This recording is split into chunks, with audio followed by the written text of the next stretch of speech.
ఆపగల ఈ ప్రేమ మంటలనే వెన్నెలగా మార్చును కదా.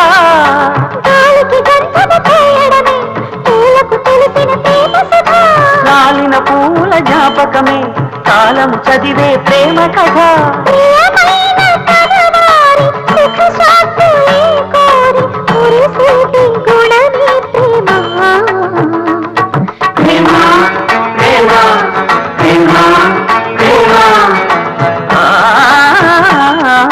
హృదయమనే కోవెల తలుపులు తెరిచే తాళం